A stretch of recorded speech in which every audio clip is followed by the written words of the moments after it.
The Foolish Angel Dances with the Devil is airing right now, and episode 3 is out. And this is a hilarious rom-com supernatural action show. It reminds me a lot of Kaguyasama Love is War, if you've seen that. It also has a Shakespearean element to it as well. If you haven't seen it yet, it's really funny. I watched the first episode and then ended up reading the entire manga in like 3 days. I think it's at like chapter 90 of monthly chapters. So I really binged it pretty hard. The general premise is that the demon Masatora Akutsu, who you can see on the screen, goes to Earth to recruit a charismatic human to motivate the demons to fight back against the angels who are more powerful than them. So he needs a human to come to hell with him in order to lead the demons in their war of self-defense against the angels.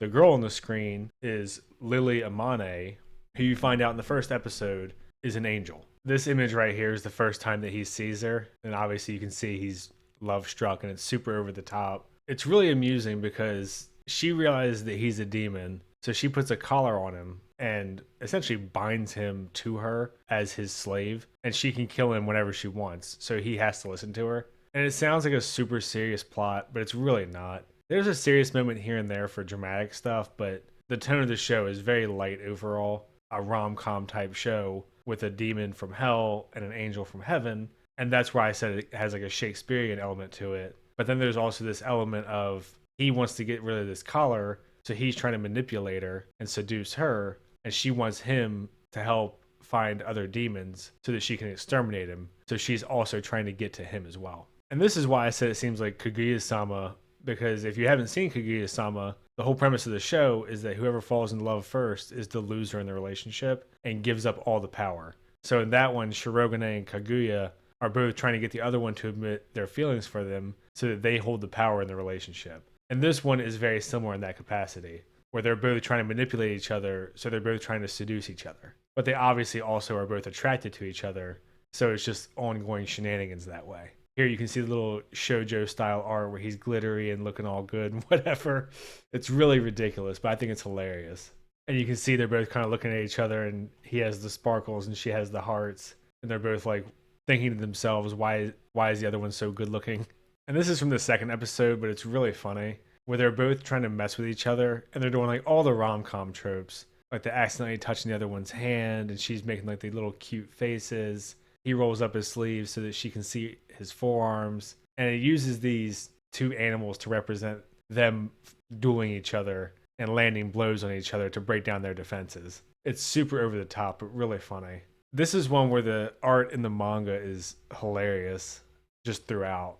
Like this image right here is almost straight from the manga, but in the manga she actually kind of looks like SpongeBob. Like the nose is way bigger and stuff, and they give her crazy teeth.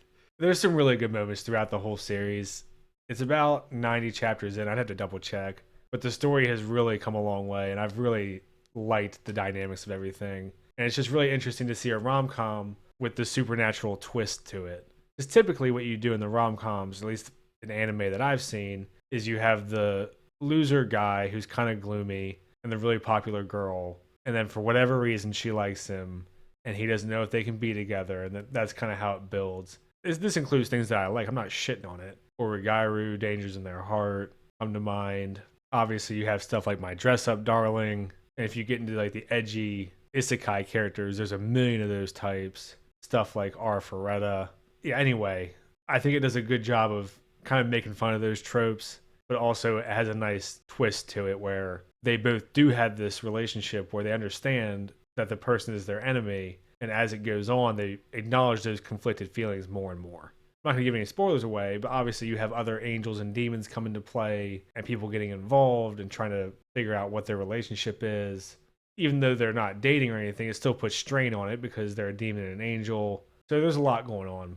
It's a really funny show. If you like rom-coms, I think it's definitely one worth checking out. And obviously, like I said, I binged the whole manga in a couple days. Clearly, I enjoyed it. But yeah, I just wanted to mention this because I haven't really seen too many people talking about it. And I wanted to talk about something positive after dealing with that bullshit copyright strike that I got on my Reacher video. So there you have it. If you haven't seen this, check it out. If you have, let me know what you thought. As always, assuming some third party doesn't come in and strike me down, if you comment, I'll try to respond. And if you end up watching this show because I recommended it, let me know what you think. I hope that if people watch something based on what I said, that they like it. So I don't want to waste people's time. All right, like and subscribe and all that shit. See ya. Thanks.